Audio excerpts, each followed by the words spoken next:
Welcome to the world of oval racing, where you usually see purpose-built race cars race around tracks at 300 kilometres per hour.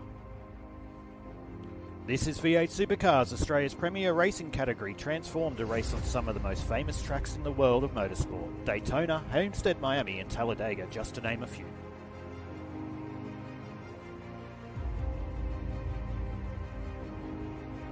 The sound of 600 plus horsepower, roaring around ovals at breakneck speed. Door-to-door three-wide action.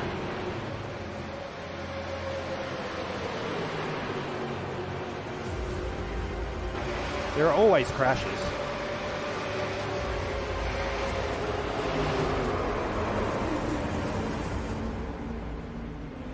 And don't forget, get ready for the big one.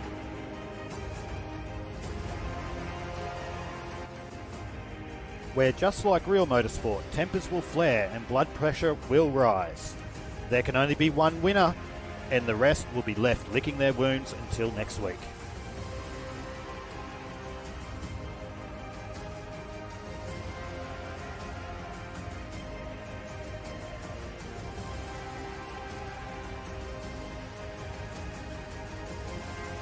So strap yourself in, this is going to be a bumpy ride. This is the RayWhite Rural Gayndah Australasian SUPERCAR eSeries. Good evening, ladies and gentlemen, and welcome to the IndySim Esports Network once again for your Sunday night. Tonight, we are V8 Supercar racing once again for round 3 of the RayWhite Rural Gayndah Australasian SUPERCAR eSeries. Your location tonight is Daytona International Speedway, but we make our first venture to the road courses for Season 2. My name's Aidan Schultz. Joining me in the booth, as always, is Paul Jackson. Good evening to you, Paul. Good evening, Aidan, and everyone tuning in tonight. As we said, we're at Daytona Road Course for the first road course for the Season 2. Yeah, looking forward to a bit of turn right action as opposed to turn left action here for round 3 of the Australasian SUPERCAR eSeries. Hope you enjoyed that little promo video to get you all pumped up for tonight. We look forward to bringing you all the action right here on the IndySim Esports Network. The drivers have just gone into their qualifying session at the moment. So it is a 10-minute qualifying session tonight, ladies and gentlemen, as opposed to the 5-minute qualifying session that you're used to seeing in the oval format. Darren McKenzie did set the fastest time and put himself to the top of the timesheets in the previous practice session. But just at the moment, Cade Donnelly has pipped Darren McKenzie at the top with a 144.7. Darren McKenzie did a 144 flat in practice.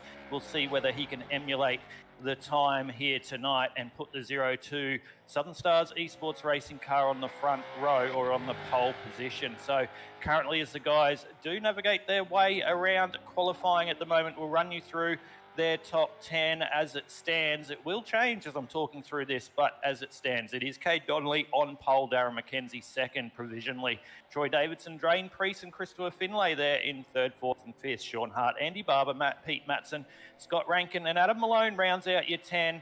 Andy Barber is having a little bit of virtual reality issues tonight with his headset, so Ryan Barber's tuned in to the chat and said that he's having a few issues, so that's going to be interesting for him tonight. So we'll see how that goes. But Paul, we're going road racing, which is a little bit different. I know these cars are designed to go around road circuits. These drivers in this series don't do a lot of road racing. We saw a couple of rounds last season where they did venture across to dedicated road circuits. This season, they haven't done that. They've incorporated the oval circuits that do have road layouts. So looking forward to bringing all the action here, seeing something a little bit different. No cautions tonight either, Paul, as we see in the oval racing. So we're not going to have as much trivia to bring you tonight here on the IndySim Esports Network. And me personally, after my last time out, I'm quite happy with that because I was absolutely terrible, even though I had the answers in front of me. But Cade Donnelly still at the top of the timesheets, as we can see Dwayne Priest there doing his lap. Dwayne Priest currently is sitting in the fourth position with a 145.57. Sean Hart's just popped up to third position there, Paul, with a 145.57.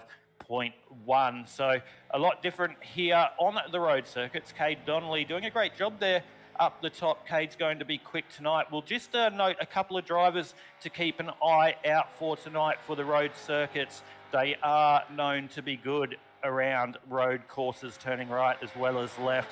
Cade Donnelly obviously is one of those drivers sitting at the top at the moment provisionally. Darren McKenzie is quite good on the road as well. Keep an eye out for Christopher Finlay. He is good. He's currently sitting in the 6th position at the moment.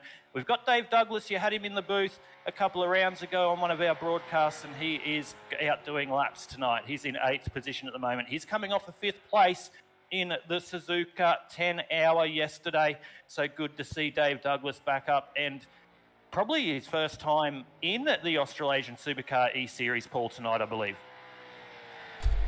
Yeah, he's been tuning in week after week, and we even had him in the booth in one of the rounds as well. And tonight he's jumping behind the wheel. So, man of many talents there, and spectator and commentator and driver. Yeah, exactly, and he's a good driver at that. He'll say he's a man of many talents, but then a master of none, as they say in a saying. But he definitely knows how to steer a motor car, especially through the iRacing platform. He's also coming off a win at in Anscar the other last week as well. So he's had a couple of solid results lately. But Cade Donnelly's time of 1:44.7, still setting the benchmark up the top there from Darren McKenzie. We'll just, as we've got 2 minutes left in this qualifying session, ladies and gentlemen, we'll bring up the race info for you tonight before we go green flag racing. So it is 40 laps around the Daytona International Speedway road course layout tonight, 75% fuel capacity. As always, they do have one set of tyres in the shed ready to go. They will need that, as there will be one pit stop required. 0 fast repairs, so you want to keep those out of any incidents tonight. One green-white checker if needed. So that's going to be interesting on a road course, a green-white checker, but not sure we will because there's no cautions, I believe. Myself is Aidan Schultz and Paul Jackson in the broadcast booth. As per always, track length is 3.56 miles or 5.72 kilometres.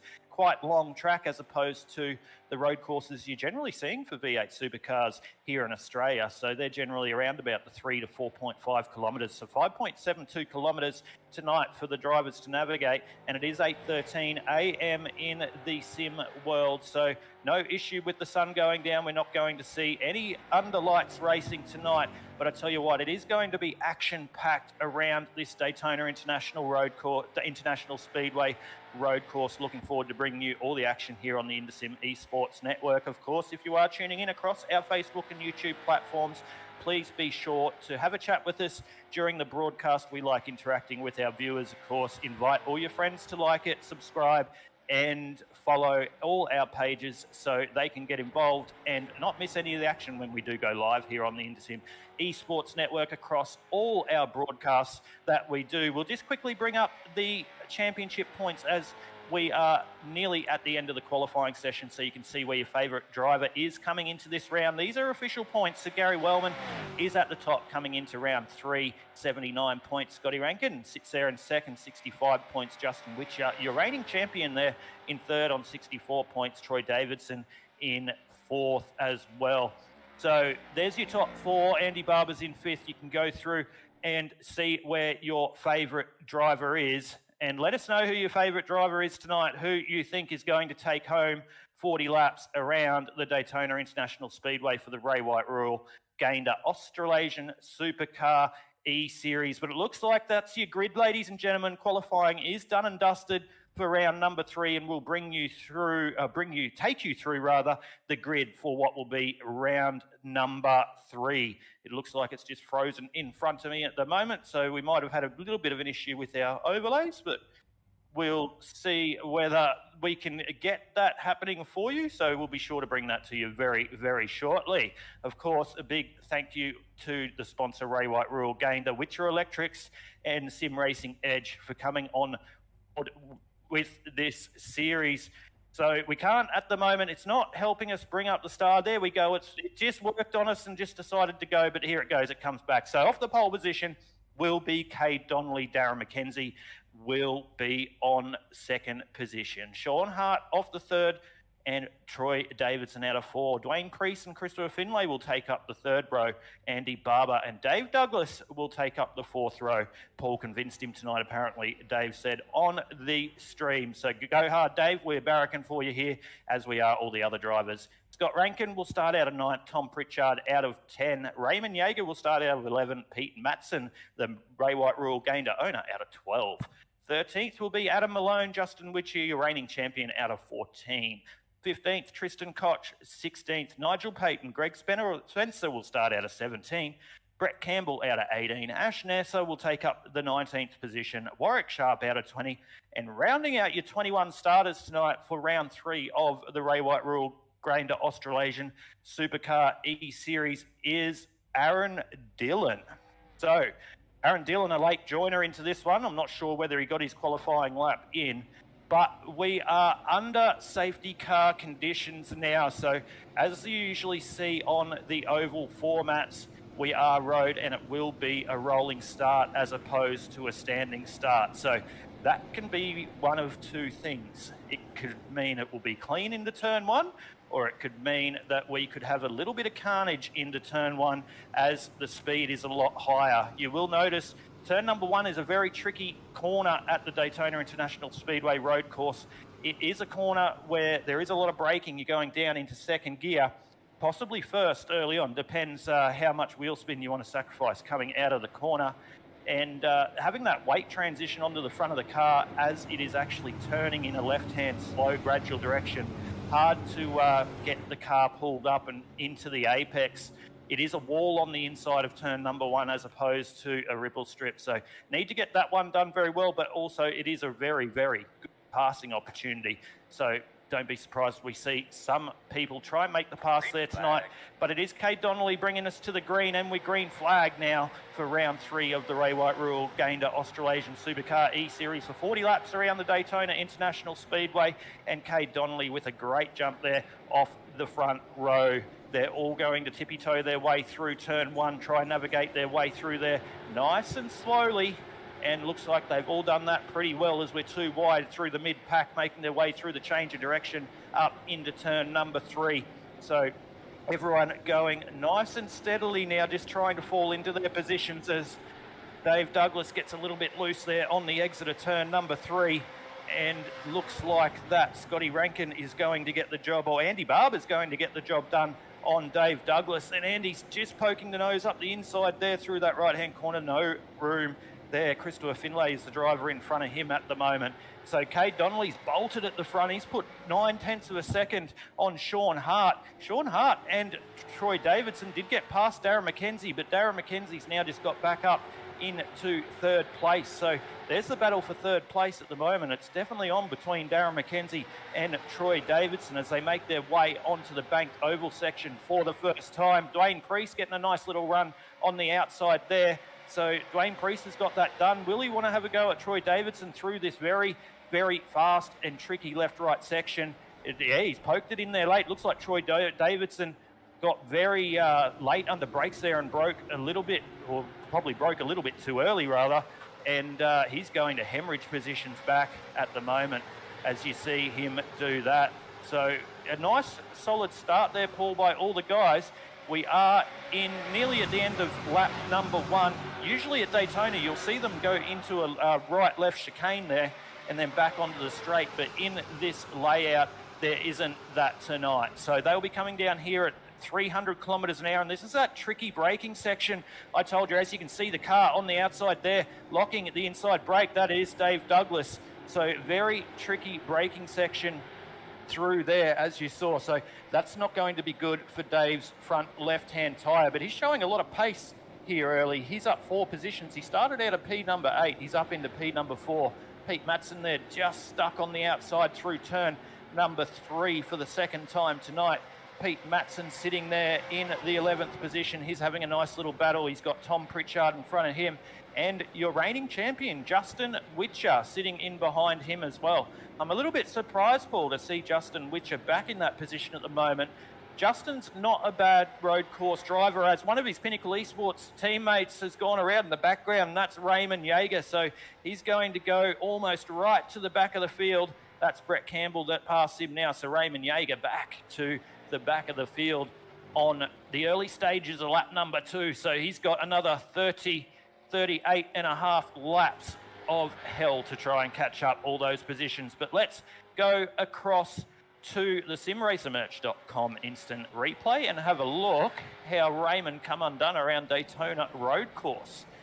So into turn number 3, he makes his way through the apex now. It looks like he's just got on that loud pedal a little bit too early, and the back of the car has caught up with the front, and good job by none of the drivers there to make contact with the 23, but not the way he wanted to start the night. And he's pretty much got to reset, Paul, and go again and start making his way through this field. He's at the back at the moment. Aaron Dillon doesn't look like he made the start of this one, so he's showing he's in pit lane. Not sure what's happened there, but Aaron Dillon definitely starting either from the pit lane or not actually starting this one. So Cade Donnelly, he's off at the front. Sean Hart chasing him down there in second spot. These guys are gone on third position at the moment. Dave Douglas has got that job done as well. So Dave Douglas up into third, but the story early in this one is Darren McKenzie. He's hemorrhaging spots. He's down into 8th at the moment. So after starting out of the second position, the 02 Southern Stars Esports Racing entry is absolutely going backwards early in this one. So he might have got caught up in something there, or just playing it a little bit early, playing his cards a little bit early and going backwards a little bit, trying to save that tyre wear to see whether on this, because it will be a longer run, we won't have cautions play a part in this. So we'll see whether Darren McKenzie is this first run before they have to come in and serve their compulsory pit stop. It's not really compulsory either. It's just they don't have enough fuel to get to the end. So we'll see whether Darren McKenzie has any more long run pace in that 02 entry, but currently he's down in the 8th position out of starting P number 2, so he got swamped a little bit early. Warwick Sharp there making the move. He's very late on the brakes through this fast left, right, left section at the back of the racetrack, but he gets that job done. And the next one in front of Warwick Sharp is Greg Spencer. So Warwick Sharp, he's having a nice little start to this one. He started out of P20. He's up into 14th at the moment. So Warwick Sharp looking very racy there. Warwick Sharp's last lap time, 146.32. He's faster than everyone in front of him up to... He's actually doing the same lap times as your current third place getter, Dave Douglas. So 146.3 is Dave's best, which was his last lap around. And same there for Warwick Sharp. So Warwick looking pretty quick. He didn't have the best starting position, so he's going to have to navigate his way through the field. And Dave Douglas has made a mistake. Just speaking of Dave, in the third position, he's in the tyre barrier on the entry to turn number 3. It looks like Brett Campbell's gone around too in a separate incident. So Brett Campbell, he was a little bit further back in the field, but he's just made a little bit of a mistake there. So we will see. We'll go across to the simracermerch.com instant replay. As always, we'll show you what happened to those two drivers, most notably Dave Douglas out of the third position. We'll see how he ended up in the tyre barrier there in turn number 3. So they make their way through this little change of direction into turn number 3, heavy braking from 4th gear down into 2nd. Looks like he had a bit of rear brake bias wound into that supercar, and it's twitched under brakes, gone onto the grass, and he's just a passenger, and it's going to send him straight into the tyre barrier. So now we're on with Brett Campbell. He's making his way down into turn number 1 or turn number 2, whichever way you want to say. It looks like he's just caught the grass there through the apex, and that's just rotated the 015. So no harm, no foul. Just backs it out of the grass there, resets, and off he goes again. So, Paul, nice little start here. We're already lap 5 into 40. A good little battle heating up here for first place. Cade Donnelly doesn't have it all his own way. Sean Hart showing a lot of pace there. He's keeping that gap at around half a second. They have made a good little gap, though, on Andy Barber. You can see him in the background there, just coming out of turn number 2. That's 6 seconds, ladies and gentlemen. That's what it looks like. He's got Troy Davidson for company in the 4th position. Andy Barber doing a solid job there. He's not quite doing his lap times that he did in the practice session. I actually went in a practice session, Paul, earlier today and had a go myself and had a look at what type of lap times these guys were doing. And I tell you what, it's definitely not easy to motor or drive one of these cars around the Daytona International Road Course. It might be because I'm so used to driving a NASCAR around there, but anyway, these drivers doing a great job. Darren McKenzie's gone up one position into 7th position now, so he's starting to make his way back through the field after, on his own admission, I'd say, quite a slow and steady start. He always likes running at the front of races, and he's just down in 7th as Dwayne Priest gets a bit loose in the background there, and he's caught that car, so he'll reset, and that's going to move him down positions in this one as well. So Dwayne Priest, he was running pretty well in this one, and he's going to have to reset as Raymond Jaeger did early as well. Tom Pritchard, will give him a little bit of airtime. He's in the 9th position. He started out of 10th. He's just up one spot at the moment. That's Pete Matson in the background, just coming up behind him. So Tom Pritchard with a nice little start here. He's just going to play it nice and steady. He was quite quick in the practice session I was in earlier, as well as Darren McKenzie's now making the move on Scott Rankin up into the 6th position. So Darren McKenzie now has Christopher Finlay down the road on him. And that'll be the next one to tick off his list to just get back into that top 5 and start moving that 02 Southern Stars Esports racing car back to the front, as the pressure that Darren's just applied there has allowed Christopher, or made Christopher Finlay possibly just look in that mirror and lock up into turn number 1, and that's just gifted the 5th spot to Darren McKenzie. So Troy Davidson's made the move on Andy Barber for 3rd place. That's the battle you can see up in front, but look at the battle behind them as well. So there's Troy Davidson. He's got Andy Barber, Darren McKenzie in behind him. Andy's probably not going to fight this one too hard if Darren says over the comms that he's got a little bit more pace. So we'll see what happens here in this little battle. But Andy Barber having a good little start, so he'll want to keep doing his race. Darren McKenzie just having a little bit of a look there into that tight left-hander as they come onto the back straight for the 6th time.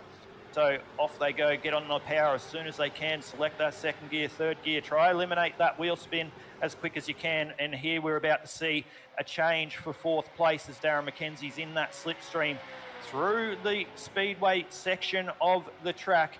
Quite tricky place to pass if he wants to do it down here.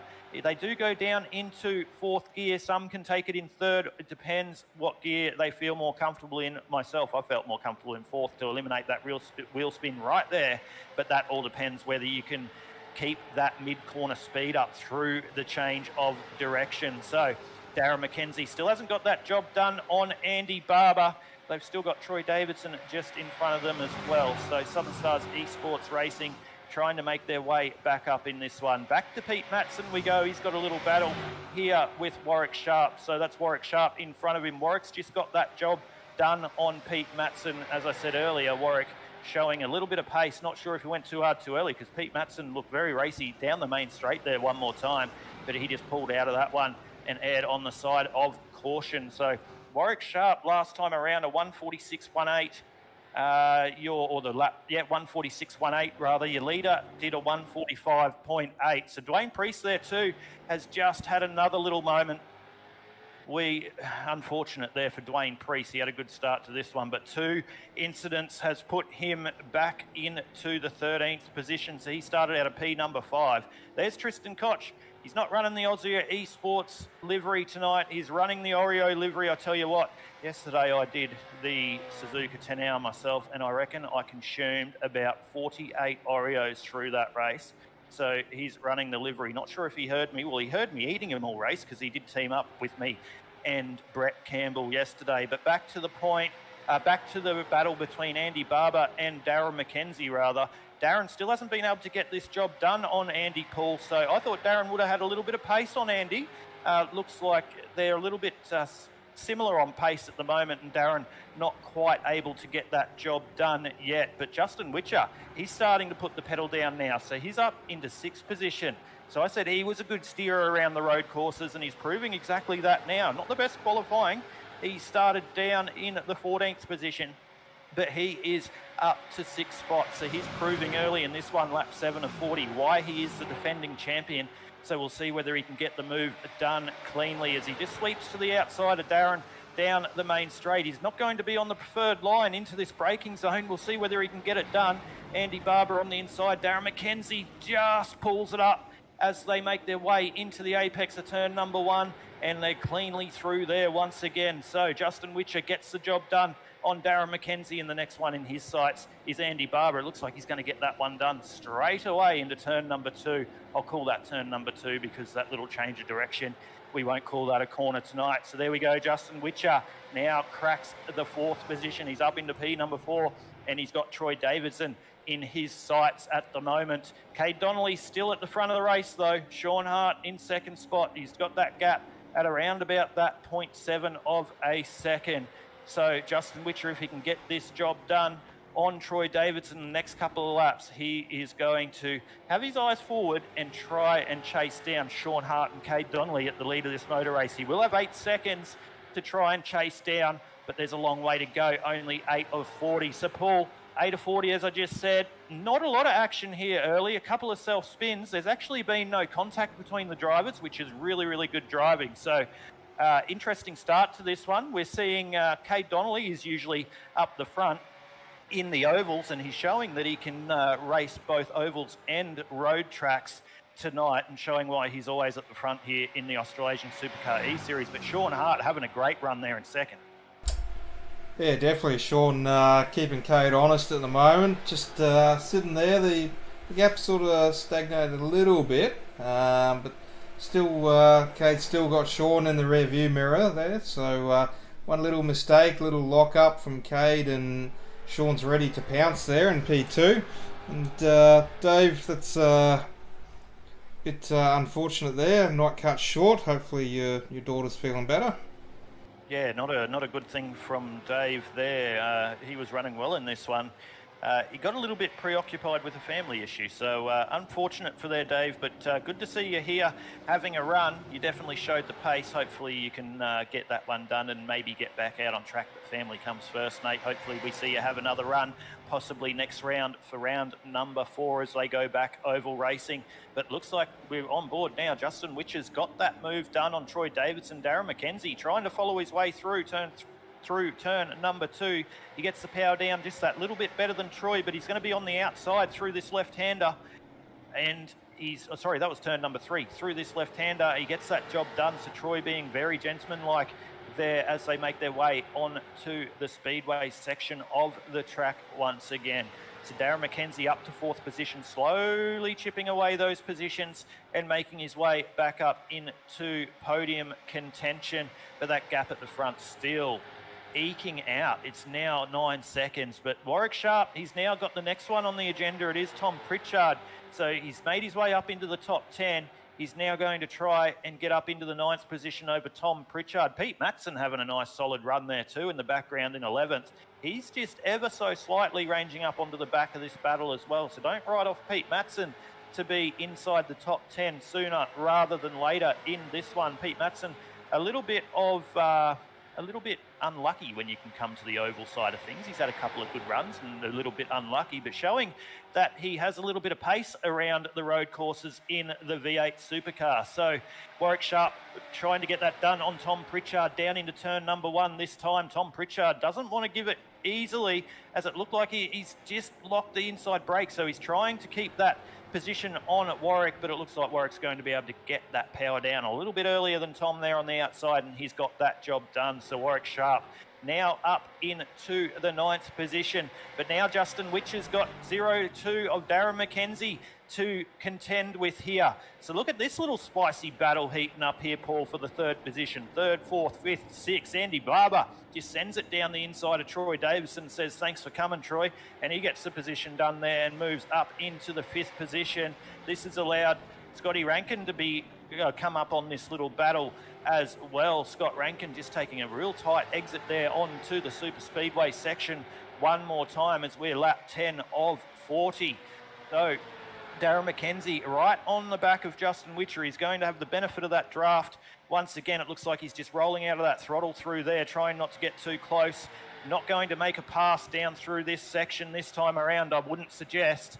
And he's just going to sit back and watch Justin Witcher and set him up for a couple of corners' time.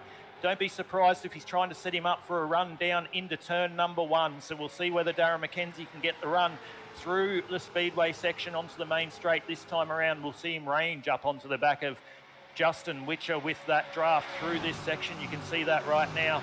Will Darren McKenzie take the 3rd position of this motor race? Justin Witcher just staying on the inside line there, not allowing Darren McKenzie to position his car into the braking zone. So Darren's going to go for the switchback here, I'd suggest, into turn number 1.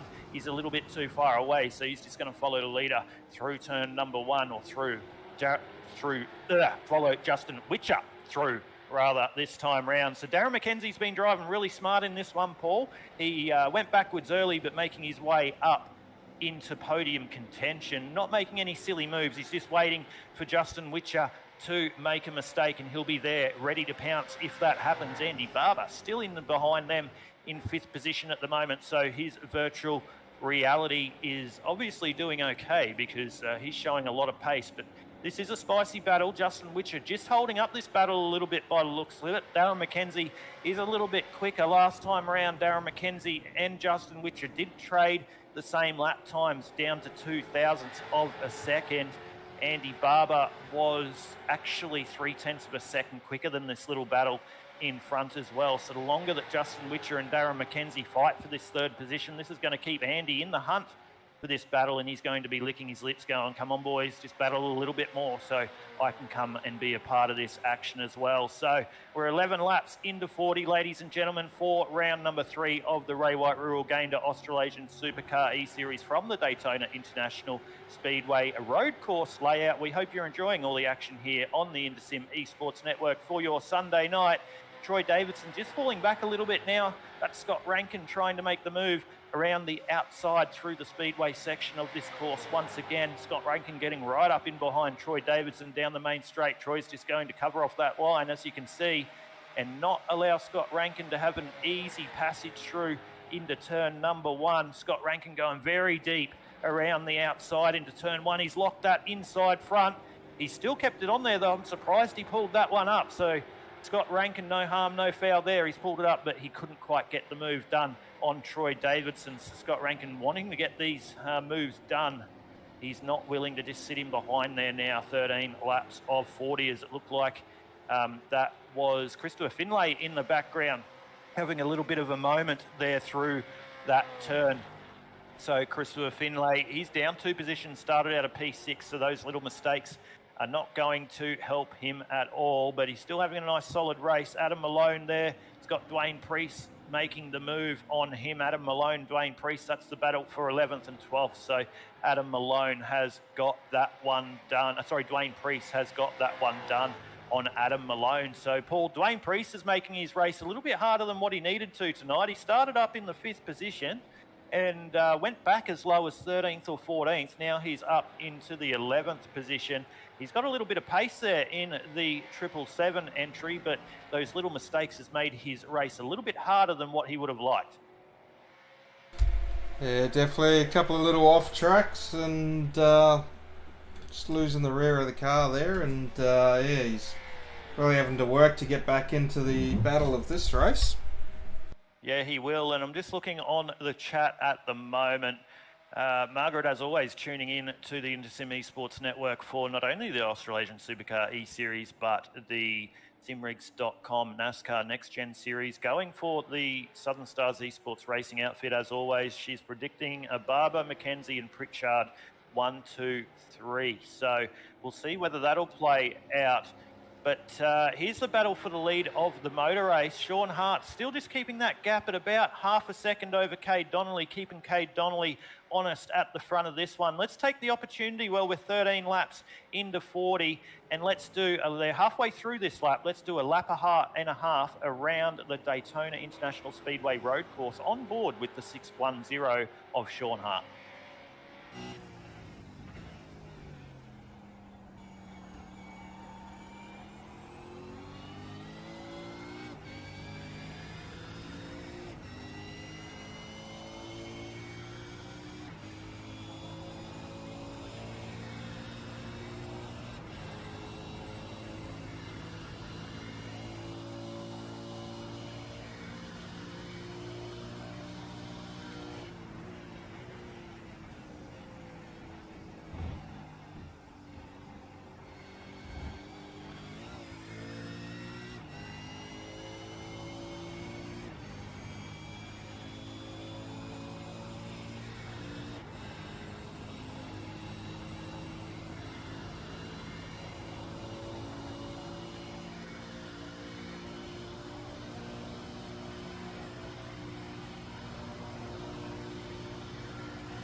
There we go, ladies and gentlemen. That's what it's like hustling a V8 supercar around the Daytona International Speedway road course on board with your second place getter at the moment, the 610 of Sean Hart. But I saw in the chat there, Paul, well, we were on board with Sean, that Pete Matson, after having a solid start to this one, pushing for the top 10, did have a hard lick into the wall. So we'll go back to the simracermerch.com instant replay and have a look at what happened to Pete Matson while we're on board with Sean Hart. So thank you to simracermerch.com for the instant replay. So down through this change of direction at the end of this back straight, he gets it done there. Yes, there it is. He's got wheel spin down on the gas too early, hit the ripple strip, and it's just sent him straight into the wall, and that is night over for Pete Matson. But I tell you what, Paul, well, we're on the subject of Pete Matson. Let's bring him down into the broadcast booth and have a little bit of a chat to Pete. We haven't had a chat with him for a little bit here up in the Intersim Esports Network broadcast booth, but we've brought Peter Matson up into the booth. Pete, mate, nice solid start to that one, pushing for a top 10. Not the way that you wanted to end that one, putting the RayWhite Rural Gayndah car in the fence out on the exit of that change of direction on the back straight. No, mate, no, it was not a way that I wanted to finish off, and I was having a cracking race with the guys in front. So yeah. Anyway, there's always next week. That's the pleasure of e-racing and iRacing, Peter. Exactly right. You always get to go next week. So press the escape button. We look forward to seeing you for round number 4 of what is your business, the naming rights sponsor, RayWhite Rural Gayndah, for the Australasian SUPERCAR eSeries. Well, we've got you up in the booth, mate. We might take the opportunity to have a little bit of a chat with you if you don't mind. We did speak to you last season for season number 1, and now we have the opportunity to speak to you for season number 2.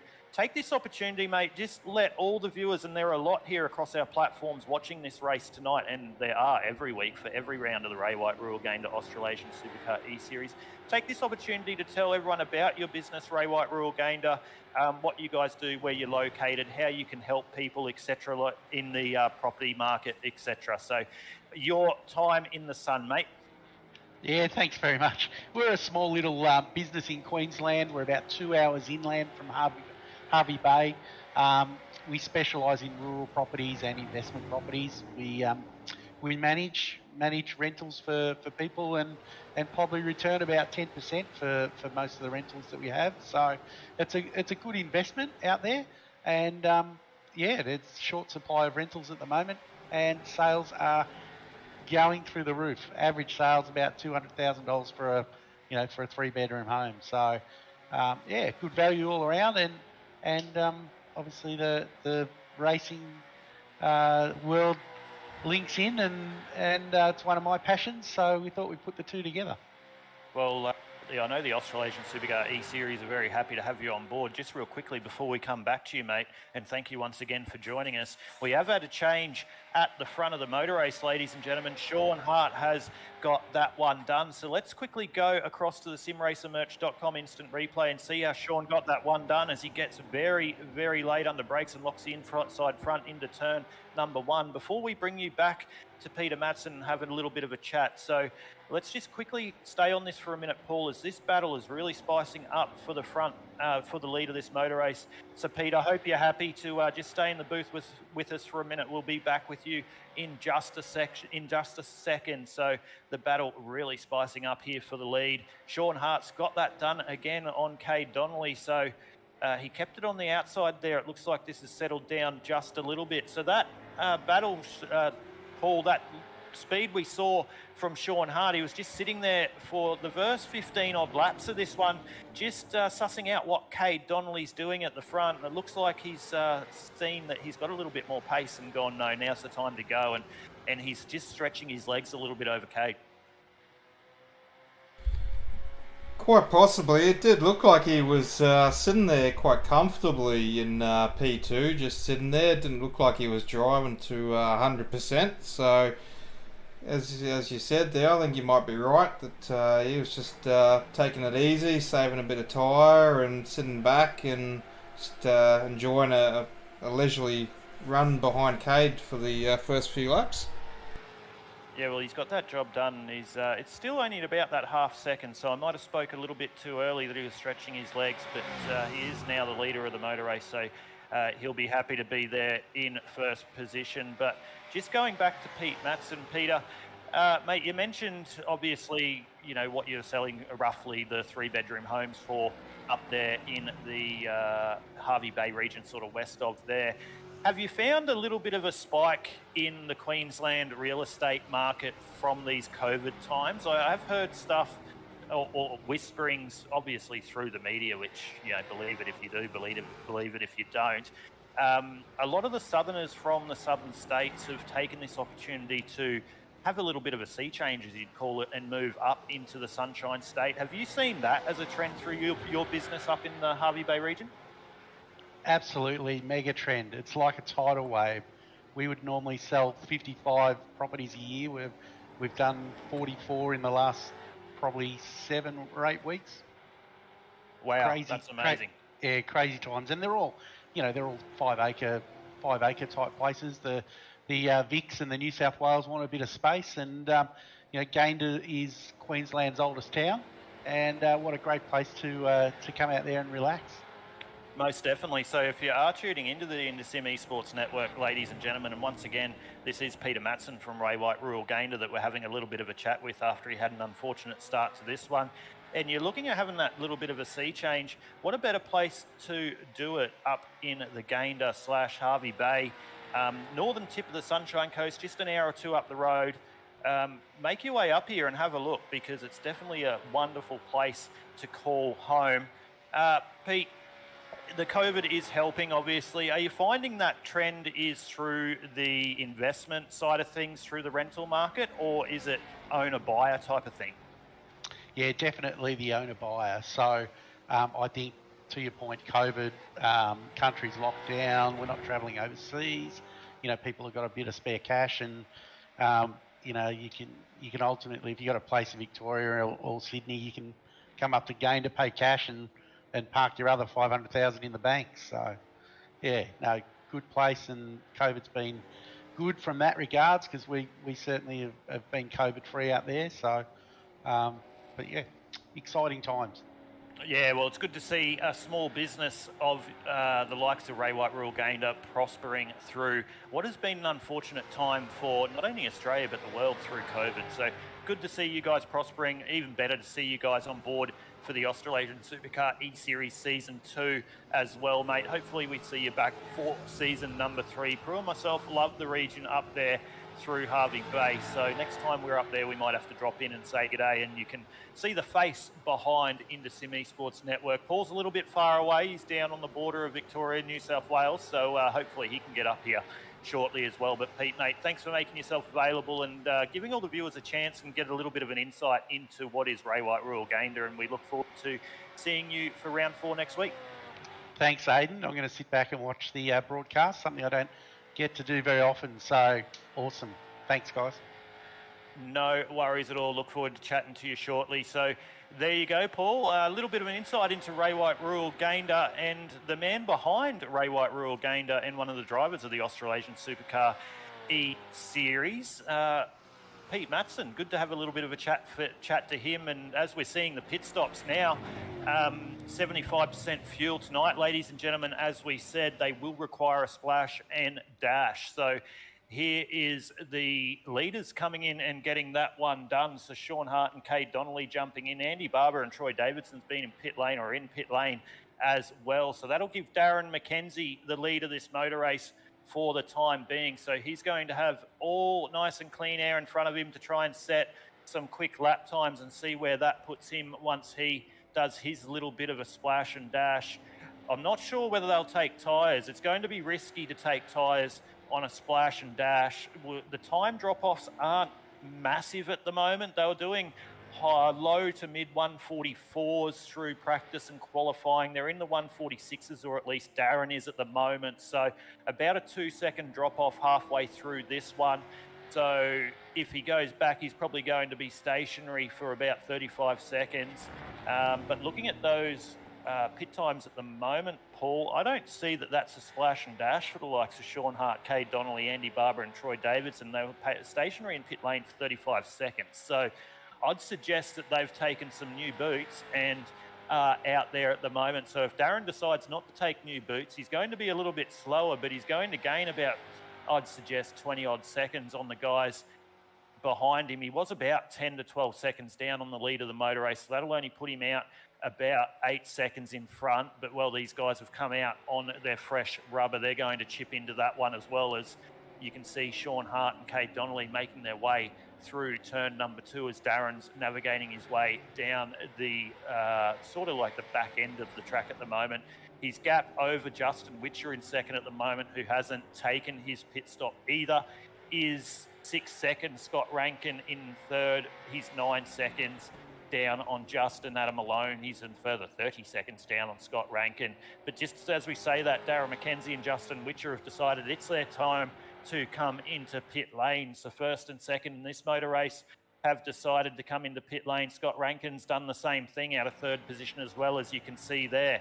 So Adam Malone will take the lead of this motor race. If he decides to stay out, we'll see what he does as he makes his way through the speedway section at the moment. That's Sean Hart in behind him, only 2.5 seconds behind him at the moment. So Sean Hart will catch up on Adam Malone quite quickly here with those fresh boots. And as we say that, you see the brake lights come on from Adam Malone, and he's going to come into pit lane out of the lead of this motor race. So that gives Sean Hart back to the front with Cade Donnelly. We'll see where We'll see where that puts Darren McKenzie in third place. He will be in third place.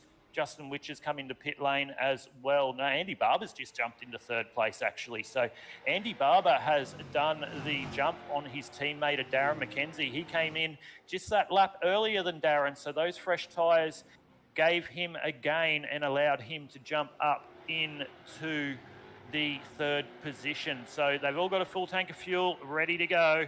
They've all got fresh tyres, and they're going to send it for the final 20 laps of this round 3 of the RayWhite Gayndah Australasian Supercar eSeries. Looks like, Paul, these drivers at the front, or all the drivers at the moment, everyone except for Warwick Sharp, who came in on lap 17, they pretty much split this race into 2 halves. So lap 19 was the magic number for the leaders. Warwick Sharp came in on lap 17. He's had a net gain of 14 positions, so he's now occupying the 6th position in this race at the moment. So Warwick Sharp having a really good race. But this battle has been a battle that we have seen getting nicer and nicer, more and more spicy rather, as this race has gone on. And I don't suspect anything to change at the front as we go through the last 19 laps. So we'll see whether Cade Donnelly has anything for Sean Hart. But I tell you what, don't write off Andy Barber. Andy Barber in the 05 Southern Stars Esports Racing outfit. He came through pit lane the same lap as your leaders, and this is pure pace by Andy Barber at the moment. Pure pace.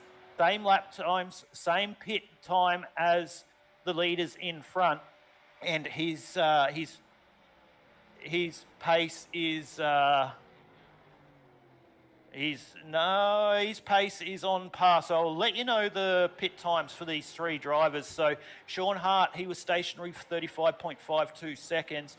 Cade Donnelly, 34.48 seconds, and Andy Barber, 34.45 seconds. So, excuse me.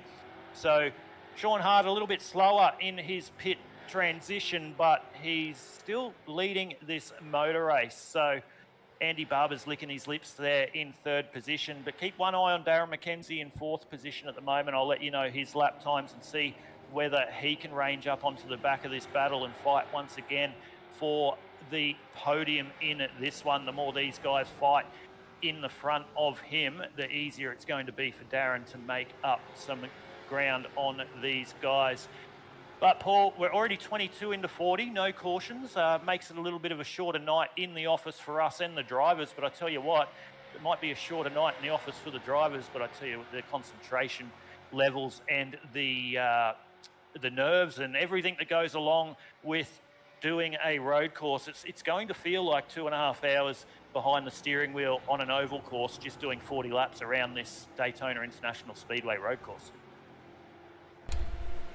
Definitely. The amount of concentration, not having to lock up those brakes and get into the car in front of you and just try and maintain that gap or close that gap on the car in front and try and get that little bit of a late break or get that little bit of advantage coming into a corner to try and make that pass stick.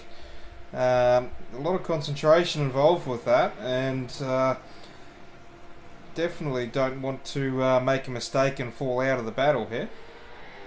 Yeah, and you make a good point. This is exactly the time of the race where those little mistakes can happen. Of course, they started on their 75% fuel tank capacity, but then as their fuel wore off, their braking points would slowly eke out as the fuel did burn out of their race cars. So where their braking point might have been at the 250 metre marker, they might have been able to ease it out to about that 220 metres, etc., just a little bit longer, because it'll take them a little bit shorter, rather. It won't take them as long to pull these heavy V8 supercars up. But now they've gone onto the full fuel again.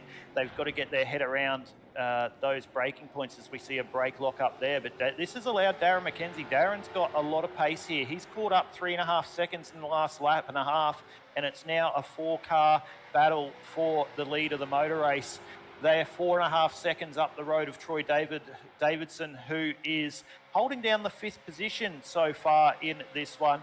Troy Davidson, he had a little bit of a battle earlier in the race. He had cars going left, right, and centre around him, and he kept out of trouble, and he's just sitting there in the 5th position at the moment. So Davo doing a good job there. He's had a win so far this series, Paul, for the first 2 rounds. I believe he was our winner last time out. So, no, he podiumed last time out and he won the first round. One of the two. He's been up talking to us twice anyway, and he's having a nice solid run in 5th position at the moment. So that's going to be really good for his championship early on in the season. It is only 11 rounds this season, ladies and gentlemen, as Cade Donnelly makes the move into turn number 1. So Cade Donnelly now has a turn at the front once again. Your early leader, and was a leader for a long time in this one.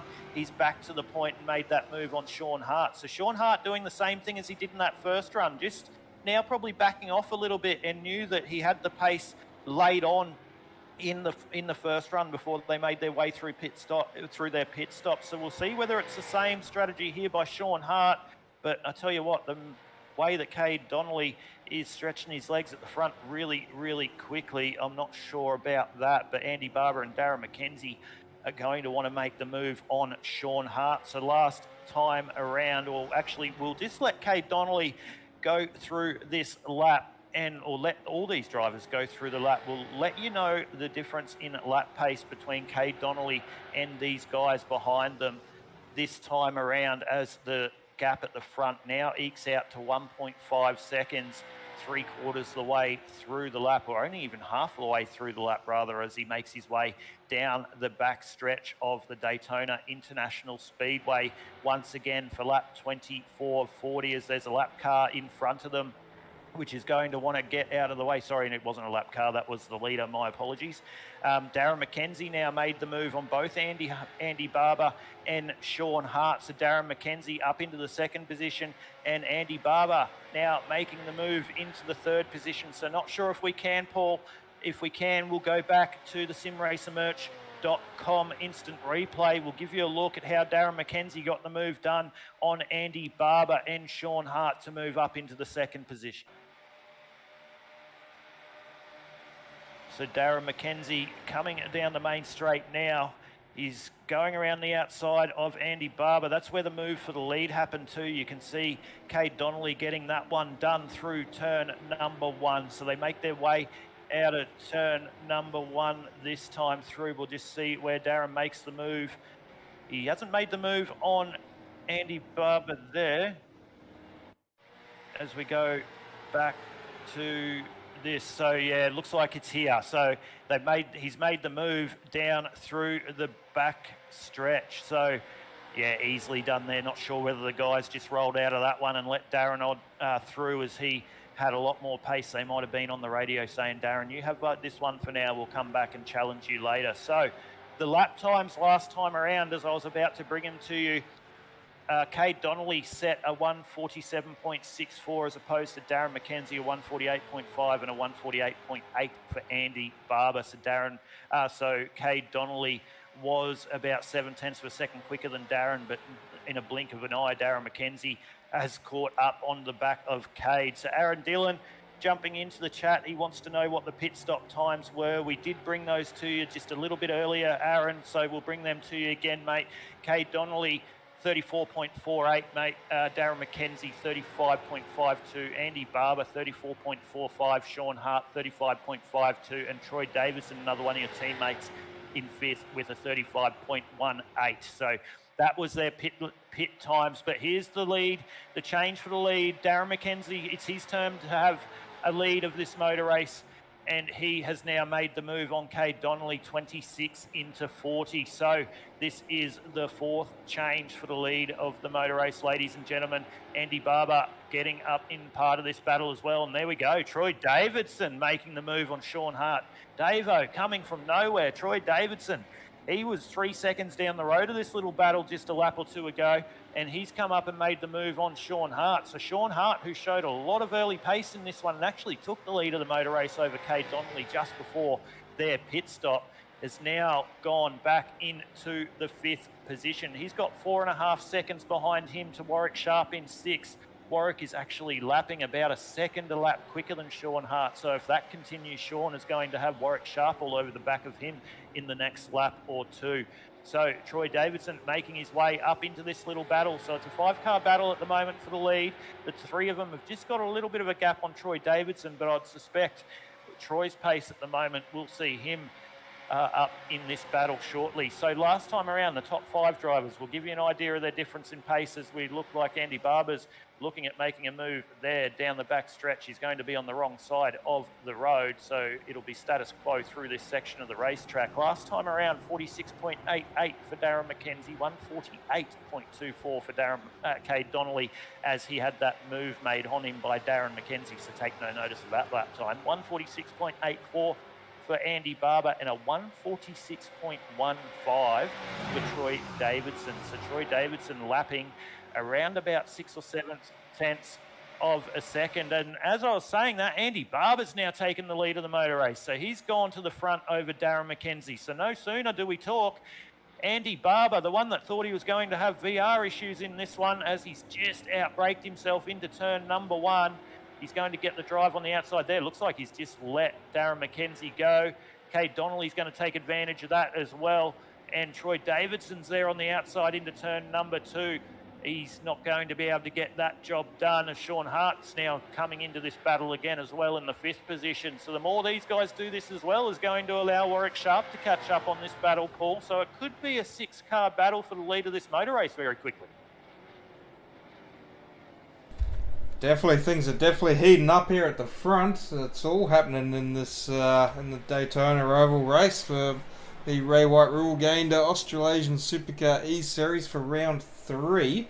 As Darren takes a nice wide line there, getting a good run into the oval section. Cade Donnelly getting a bit loose there coming on to the oval section.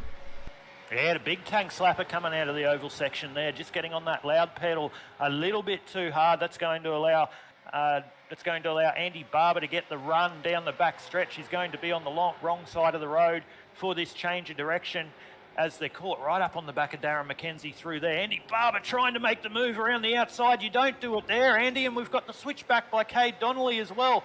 What amazing driving by the drivers there to be able to keep their cars straight and pointing in the right direction through that very tricky section of the circuit. So lots of respect shown there between Cade Donnelly and Andy Barber, but that's allowing Troy Davidson to take the 3rd position over his teammate of Cade Donnelly. So interesting here, Paul, to see the difference in pace. Sean Hart's just passed Cade Donnelly like he was standing still. So not sure what's happening with Cade there in the 5th position.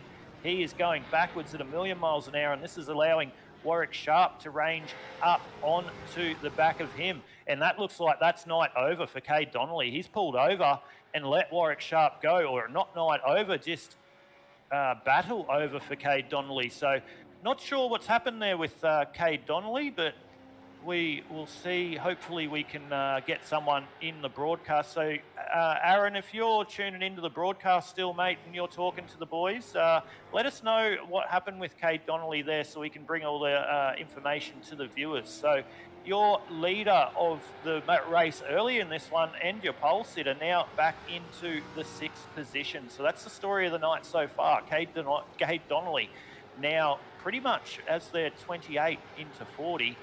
Out of contention for the lead of this one, but the way we've seen these drivers in these front positions ebb and flow during this race, don't be surprised if Cade's just backing off a little bit and maybe cooling down his tyres, cooling down his motor car, and going to come back and have another tilt for the lead of this one, as there's still about another 25 minutes of racing. So it might only look 12, 13 laps to go, but still about 25 minutes of racing to go. So anything can happen in this one. So Aaron Dillon's jumped in. He got a slow down. He said Barber put him wide, so he got a slow down through that change of direction down the back stretch when Andy Barber made that move. So if you don't know, ladies and gentlemen, what a slowdown is in the iRacing platform, if you take a shortcut through the track, whether it is from your own doing, as Troy Davidson making a big run down the outside into turn number 1, as it doesn't look like he's going to get that done on Darren, but he's got that job done on Andy Barber. But the slowdown is if you take a shortcut through the track, and if it's not even a no doing of your own, and iRacing deems it as you've gained an advantage, you will get a slowdown. Usually it's around about that 1.8 seconds, depending on how bad it is. So it looks like Kate Donnelly got that slowdown, so he had to sacrifice that track position. So he's definitely got the pace. We'll see whether he can get back up into the battle and possibly challenge Darren, Troy and Andy, and Sean Hart and Warwick Sharp for the lead of this one. You can see Kate Donnelly just in the background there, ranging up onto the back of this. The lap car doing a great job there, getting out of the road. Kate Donnelly's going to be caught in no man's land here through the left-hander. He goes around the outside, gets that job done quite easily. So the top 6 have made their way through the back marker there. Scott Rankin's back in 7th position. He's 11 seconds back behind Kate Donnelly. Justin Witcher, who was fighting for the lead of this one, or in 3rd position, your reigning champion early in this one, he's fallen back to 8th position after the pit stop. So Justin Witcher back a little bit. I don't know what's happened with Justin there. He could just be erring on the side of the caution, on the side of caution. We do know these road tracks, as we say, don't have yellows, so to be able to come away with a championship win, and that is your reigning champion for season 1, it's not necessarily about winning through these rounds. It's about keeping your car clean and having a solid finish and banking those points, because you have a couple of bad rounds, it's a long way back to be able to get in contention. But I tell you what, Troy Davidson looking very racy. He's wanting to battle for the lead of this one. He's going to want to get this one done. Oh, as we see an incident in the background, Warwick Sharp going around. Not sure whether Sean Hart was involved in that one, or was that Kate Donnelly trying to make the move into turn number 1. So Warwick Sharp is going to have to make his way back up, but that's allowed Kate Donnelly get up into the 5th position. Of course, let's go across to the simracermerch.com instant replay and see what happened through turn number 1 between Kate Donnelly and Warwick Sharp.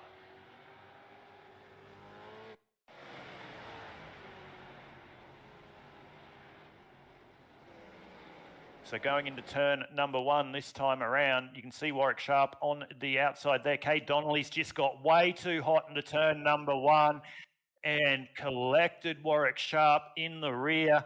And that's goodbye, Warwick Sharp. That's not going to help Kate Donnelly's cause either. As you saw, he got a lot of damage on the front of that one. And no doubt there's a post-race penalty coming for Kate Donnelly for that little incident. It wasn't intentional. They did have a lap marker to contend with there, but that's not ideal. Warwick Sharp's going to want to try and make his way back up sooner rather than later. You can see him in the background there, so he's going to try and make his way back up. But Darren McKenzie still leading the way here over Troy Davidson, Andy Barber, your 3, Sean Hart in the 4th position. So, Paul, we've now clicked over 30 laps out of 40.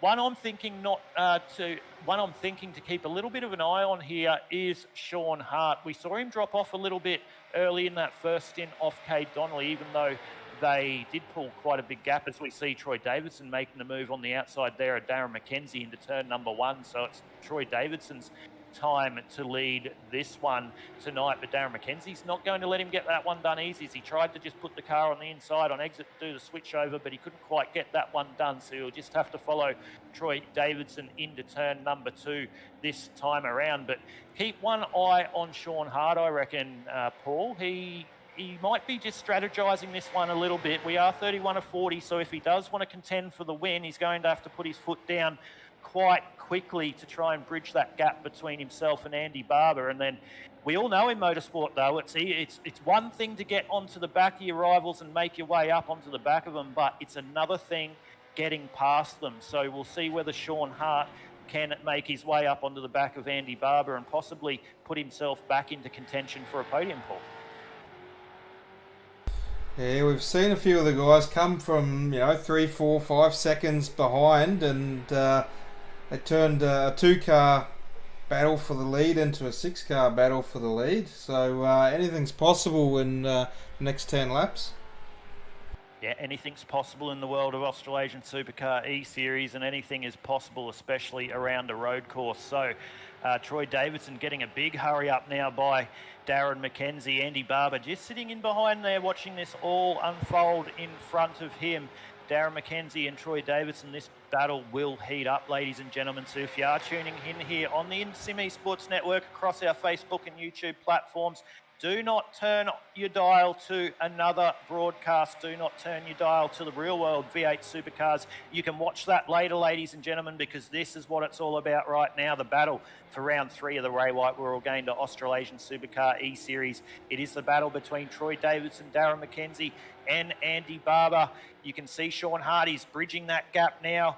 146.4 last time round for Sean Hart. He wasn't a lot quicker than the guys in front of him. He wasn't quicker at all, but he is still making ground on Andy Barber in front of him. Andy Barber just dropping off the back of this battle at the moment as we're 32 into 40. So, of course, we'll take this opportunity as we're about to go into the late stages here of round 3 of the RayWhite Gayndah Australasian Supercar eSeries. We'll thank all the sponsors. We'll give you a little bit of an insight to them as well, so you can support the people that support the iRacing community. Of course, we spoke to Peter Matson earlier in the broadcast, and we thank you, Peter, for making yourself available as Darren McKenzie's making the move now on Troy Davidson through the oval section of the track. So if you're up in the Hervey Bay, Gayndah, Northern Sunshine Coast region of Queensland, and you are after some property, whether it be owner, buyer or investment, be sure to get hold of RayWhite Gayndah and Peter Matson. They'll be sure to help you out, especially if you're down south and you're looking at taking advantage of a sea change, as I call it, and come up to what is the Sunshine State. Get a hold of RayWhite Gayndah, of course, Witcher Electrics, Justin Witcher, your reigning champion and currently sitting down in the 8th place in this race. Based in Melbourne in Victoria, Witcher Electrics, family-owned business. They do operate across the residential and commercial streams of the electrical field. So if you are after an electrician and you're down in the, I believe it's the western area of Victoria that Justin is in, as Justin, which is just making a move there on that car in front of him. That is a lap car.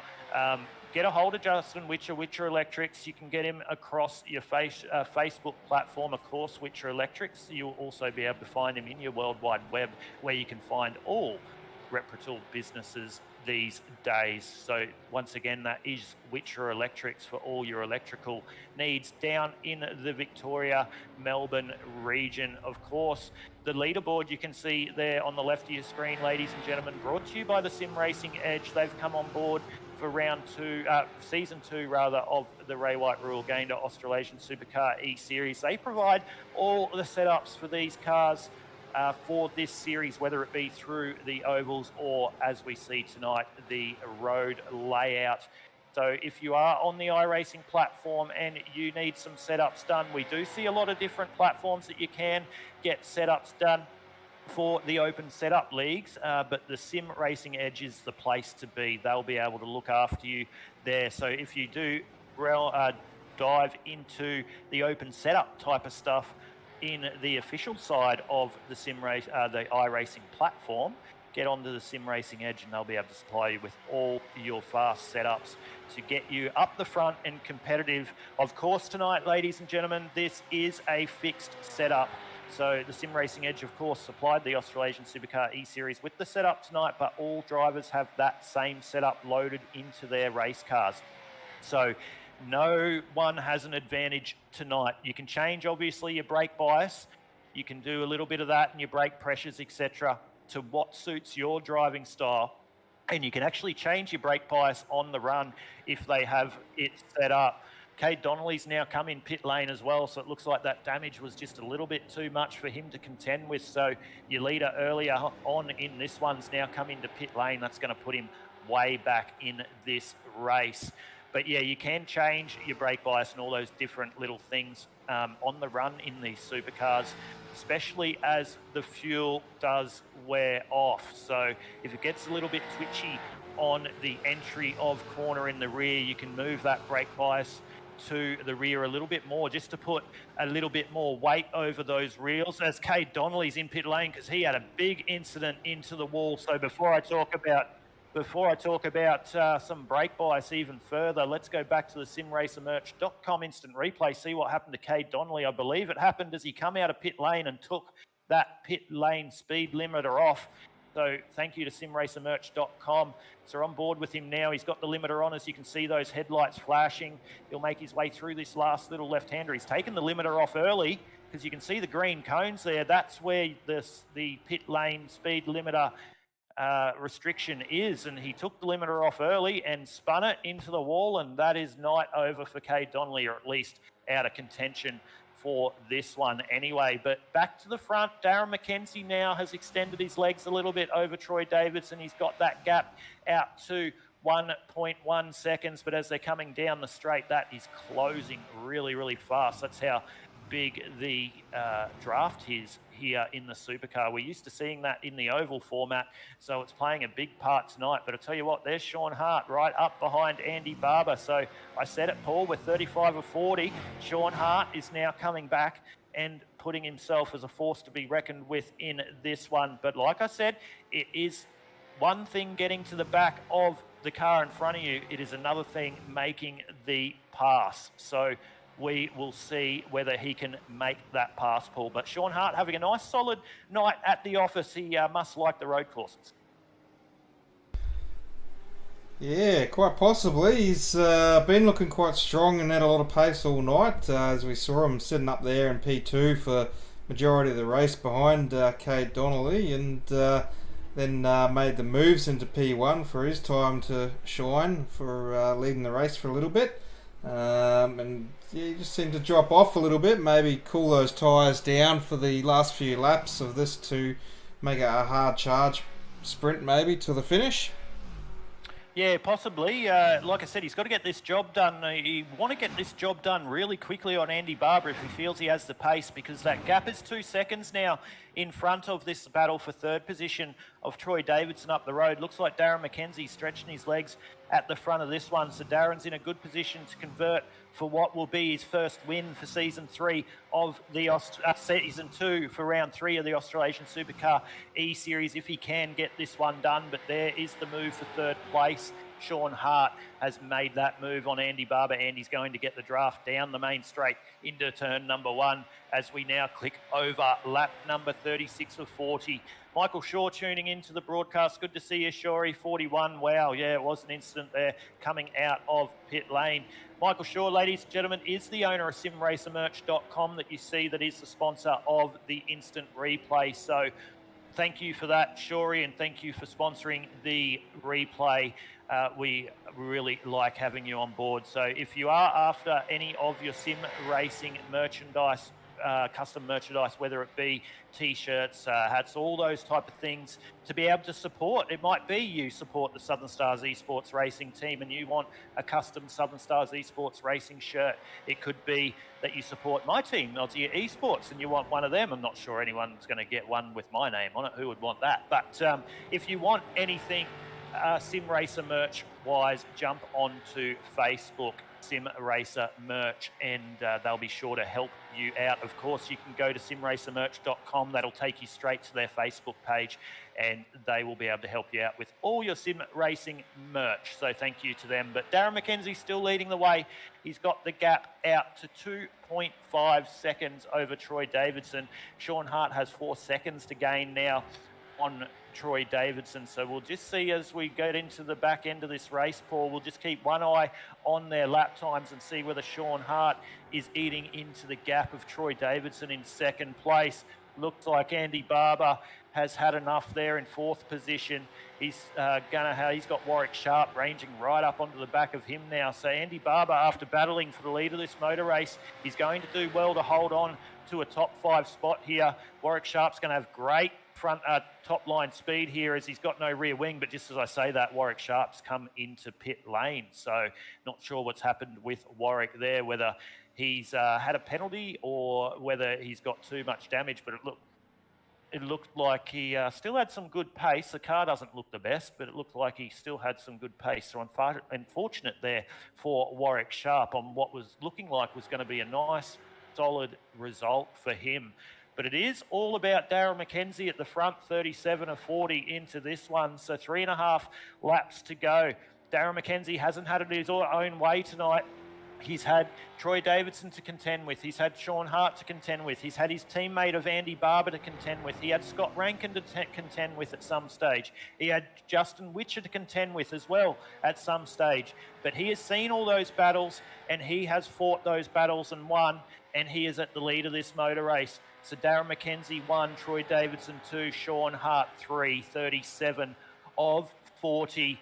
Look forward to bringing you all the action for round number 4 next week. If this has just tickled your taste buds and it's the first time here on the Intersim Esports Network, be sure to tune us next week, because if you think this is fun, you wait till we go oval racing with these V8 supercars. Pete Matson, he's tuning in as always. He said he was. We were speaking to him earlier. He said fuel for Warwick. So Warwick, that's really interesting because it is a mandatory drop of fuel that they have to take here for the Australasian Supercar eSeries. It's not a mandatory drop. It's a mandatory start. So he might have actually tried to take a little bit less fuel there, Paul, to try and get to the end, and he hasn't got that right with how much he needed to put in that race car. So looks like that's why Warwick Sharp's dropped down. It's only dropped him down into 7th position at the moment. So he did come out of the 5th position. So only 2 places. So he's done a little bit of a splash and go there. 11.6 seconds in pit lane. Looks like Christopher Finlay had to do the same thing too. He's in 8th. He came in pit lane on lap number 30, and he's been through pit lane twice as well. So looks like your 7th and 8th position just got their fuel numbers a little bit wrong. He pitted on lap number 17, Pete Matson said, so that wasn't going to be enough to get him to the end. So unfortunate there for Warwick Sharp. But Sean Hart made that move a couple of laps earlier on Andy Barber. Andy slowly coming back at Sean though, Paul. Not sure whether Andy's got anything for Sean. He did drop back about 2.5 seconds on this battle for the final place on the podium. He might have just been, as we've said several times on this broadcast, cooling down those tyres, cooling down those brakes, and coming back and resetting to have another charge for the podium. And just as we say that, Andy Barber is trying to make a run. But as we're hearing in my ear, ladies and gentlemen, here is the story of the night. Troy Davidson out of the 2nd position is going to have to pit. He's not going to be able to make it to the end. He pitted on lap 19, Darren McKenzie on lap 20. So I don't think fuel's an issue for Darren McKenzie. We spoke about it in a broadcast the other night and he got home. He couldn't get home. But here we go. Troy Davidson out of 2nd position, having to pit for fuel, 39 of 40. So that's unfortunate for Troy Davidson. He was on for a solid podium position there. Looks like Andy Barber, Scotty Rankin's now jumped up into the 3rd position as well. That'll jump across into 2nd position as they go across the line. So you see that there. Scotty Rankin's jumped up into the 2nd position. He's had a good strategy. He came through pit lane on lap 20. So Scott Rankin from the clouds. I haven't spoken about him for the last 10 laps, Paul. And lap 39 of 40, he's now made the move into 2nd position. Definitely some smart racing there from Scotty Rankin, as he pitted the same lap as Darren McKenzie, who's leading this race to the checkered flag, and Scotty Rack in P2. So the big question's going to be with Andy Barber and Sean Hart, who pitted a lap earlier than Justin Witcher back in 5th spot, if they can manage to save a little bit of fuel to hold on to their 3rd and 4th positions there over Justin. Yeah, well, looking at all these times and what people are doing, this is now a fuel save race, so they can't get to the end. The drivers, even if they pitted on lap 20, they're going to be close to get to the end. They should be able to make it because it is a 40-lap race and you do have the outlap. So it's going to be very, very close. Darren McKenzie, his last lap was a 147.5 as opposed to Rankin's 146.7. So that is what Scott Rankin's done, Paul. He's come out of pit lane. We haven't spoken about him since the pits, but he was just back there saving fuel and doing it early so he could then come at the end of this motor race and fight for a podium position, and he's exactly doing that. So he's a lap quicker at the moment than your leader, Darren McKenzie, and Darren's just done a 149.1, so that's 2 seconds slower as we are white flag. Justin Witcher's now moved up into 4th position, so Justin Witcher, he might be the dark horse for the podium after sitting back there in 8th. So that's where the strategy lies, ladies and gentlemen, and we missed it as it all went on, as Andy Barber has a big send on the inside of Scott Rankin and couldn't quite pull it up there. Justin Witcher's going to take advantage of that as we're white flag and we're on the last lap. So this is the battle for 4th position. Third position. Andy Barber right into the side of Justin Witcher. That wasn't very gentlemanlike there from Andy Barber. That's the last lap shenanigans here on the Australasian Supercar eSeries. So Justin Witcher's not going to be very happy with that one. I'm sure they'll have some friendly words after the end of this race. That's allowed Scott Rankin just to get a little bit of a gap on... it's allowed Sean Hart to get a little bit of a gap on Justin Witcher. But Darren McKenzie, can he make it to the end? He's saving fuel. That's him making his way down the backstretch for the last time, going very slowly. He'll be looking at those numbers going, can I make it? Can I make it? Can I make it? Can't I make it? Scott Rankin has an interval of 13 seconds. He can't battle for the lead. So this is all about fuel. If Darren McKenzie can make it, he's going to take the win of this race. There's a big battle on for 2nd and 3rd at the moment between Scott Rankin. We'll be sure to bring you that battle at the moment. But this is it. It looks like Darren McKenzie's going to get the 02 Southern Stars Esports Racing outfit home. He's done the fuel save. He couldn't do it the other night in, in the next gen cars, but he can do it tonight. And your winner for round number 3 of the RayWhite Royal Gayndah Australasian Supercar eSeries is Darren McKenzie. But this is the battle as they make their way down the main straight. They're 2 wide. Sean Hart and Scott Rankin. Who's going to get the better as they make their way across the finish line? And it is Sean Hart just getting 2nd place over Scott Rankin. So good drive there by those drivers. Great job there by Sean Hart to be able to get the 2nd position. He started out of P3, finished in P2. I tell you what, good drive there by Scott Rankin. We're on board now with Christopher Finlay. Christopher Finlay at this stage, he's going to bring home the 104 Simboys Racing outfit in the 8th position. So nice solid run there by Christopher Finlay. He's down 2 spots on his starting position and came home in 8th, but nice solid bag of points there for Chris.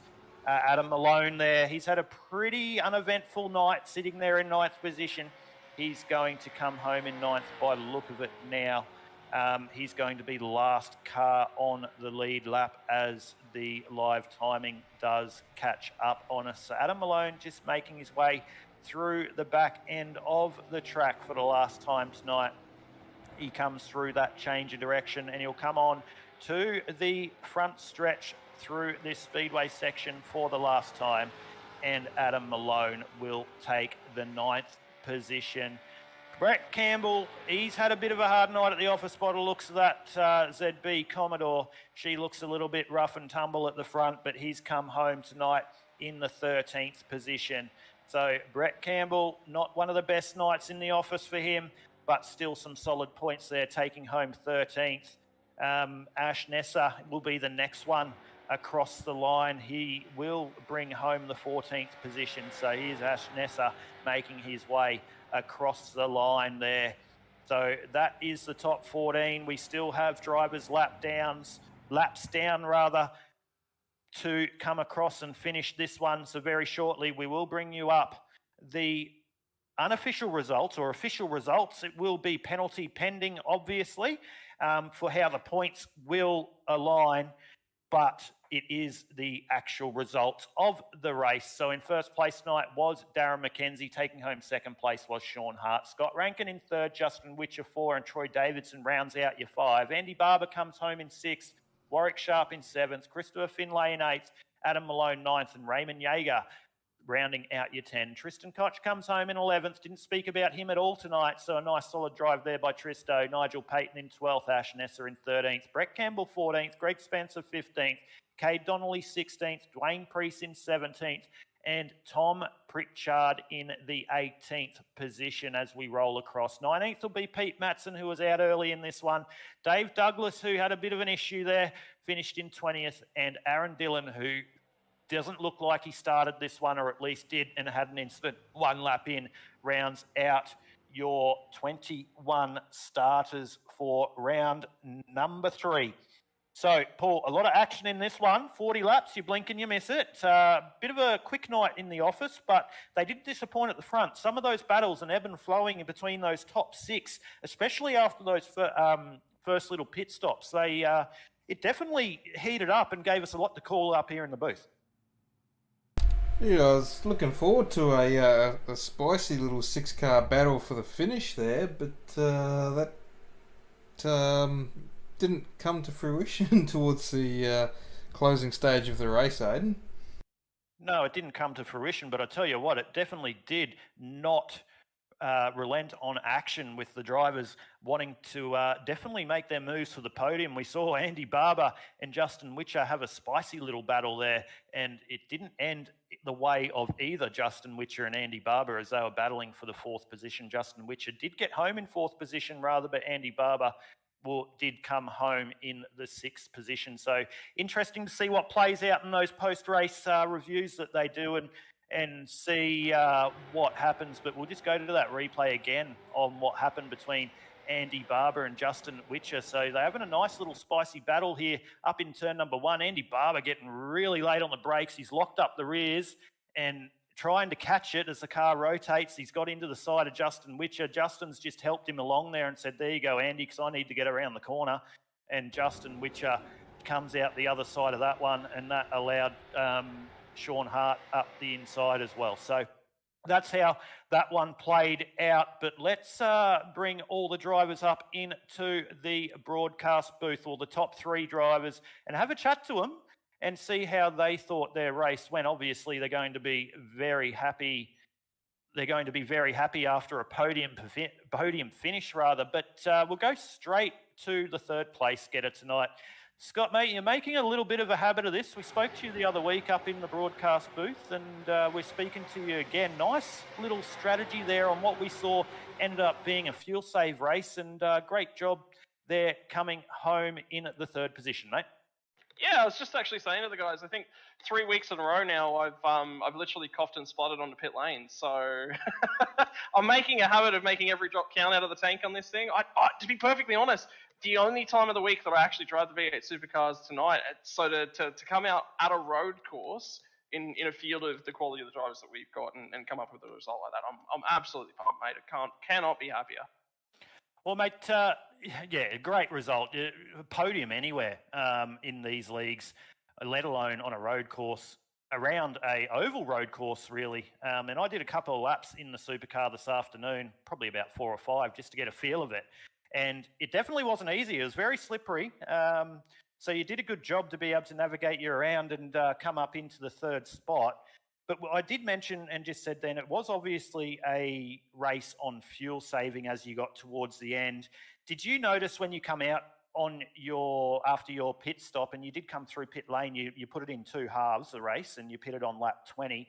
Did you notice early it was going to be a little bit touch and go, so you decided to back off early so you could have a run late? Because to be honest with you, we spoke about you early in the race, and then sort of through the mid to 3/4 of the race, we didn't really speak about you because you were just sort of doing your own thing. And then before we blinked, you're up there fighting for the podium.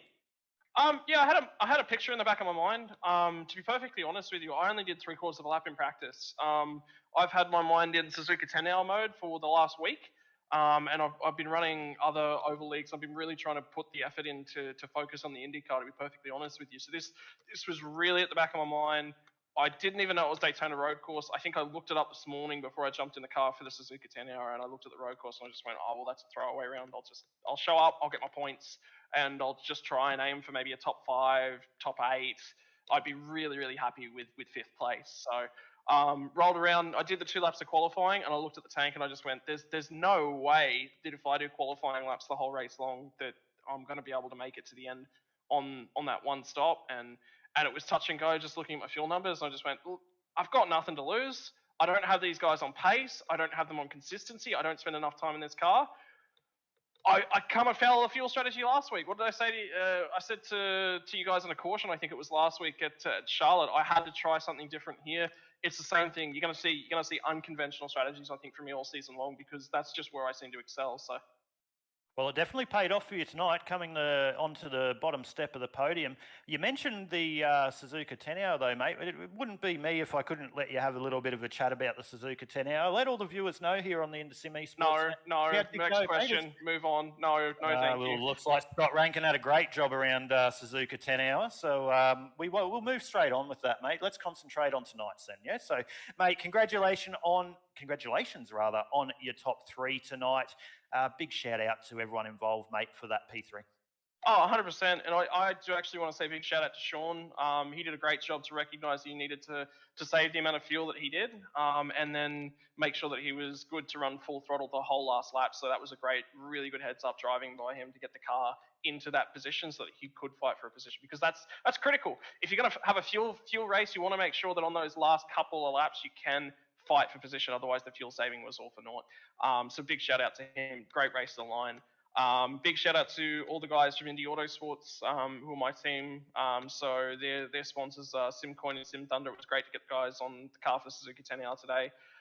Martin Sports Apparel, they've been really handy, new racing gloves and things over back here. Also, all of my personal sponsors as well. I'm really proud to continue repping the Flat Out Racing Network brand. They've been really, really kind to me over the last year. As well as the guys from 24/7 Race Control. If you are in need of any race control solutions, they're definitely the guys to go for. And finally, I think my final sponsors, simracermerch.com. Big shout out to Mr. Michael Shaw, who's come on board the car in the last week. So it's been an absolute pleasure to have him on board, and look out for some t-shirt designs that we're going to be doing up in the near future as well. No problem at all, mate. Well, from ourselves and, of course, everyone at the Australasian SUPERCAR eSeries, congratulations once again on your P3. We hope to be talking to you shortly. Oh, mate, I'm so keen to go to bed. I'm so buggered.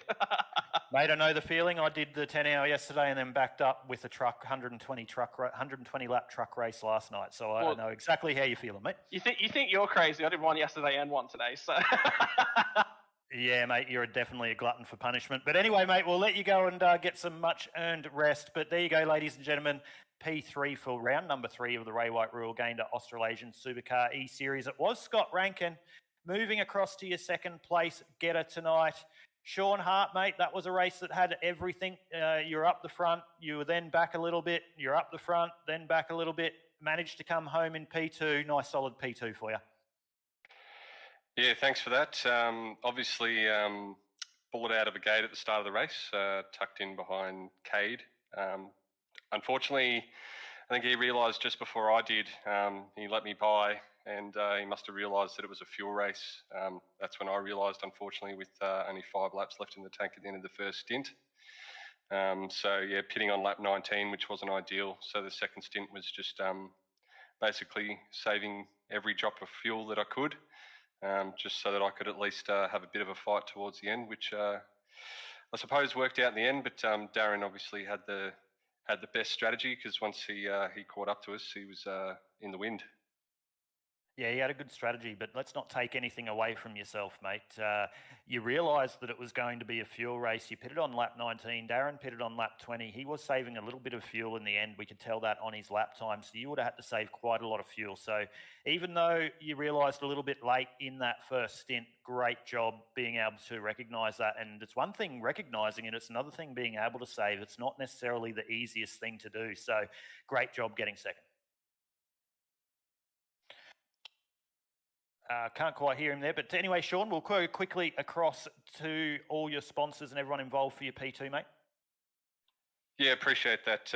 Not as long a list as others, apparently. Just a shout out to Brownie's Garage and special mention for all the Code 9 esports guys. Wouldn't be doing this without them, so they're the ones that keep me going. So obviously a big thanks to this series. The guys clearly put a lot of work into it. Great job by everyone involved. So thanks to them, and I'll leave you with it. Thanks.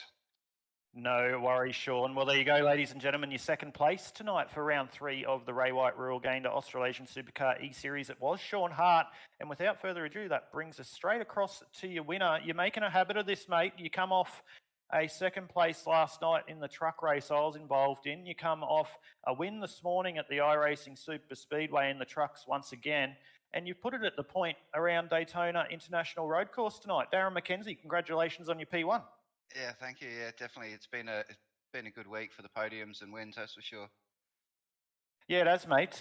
You're always up there in everything you race. A little bit of an unlucky night the other night out in the Next Gen series. Had the pace and was leading that one quite substantially, but since then it's been podium after podium. So you're definitely doing something right.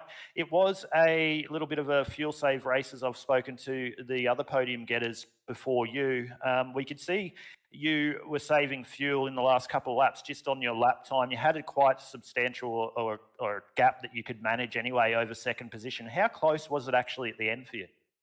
I did some test runs earlier today in that same session you were practicing in, and I realised to get 20 laps, you had to save from start to finish, and I pulled into the first stop on fumes, and I crossed the line, and I had half a litre left at the end of the race. So it was, yeah, very marginal. You had to really save. I don't know how those guys did it to save that extra lap, but when they went in on lap 19, that's when I knew I had the win then.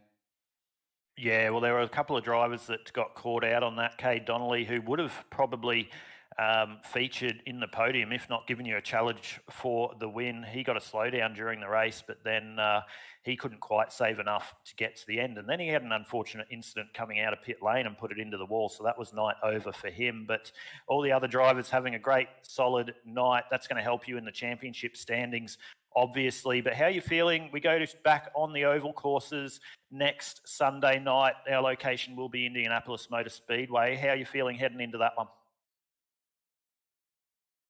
Yeah, I'd prefer it to be another road course, to be honest. I lose my advantage going back to ovals.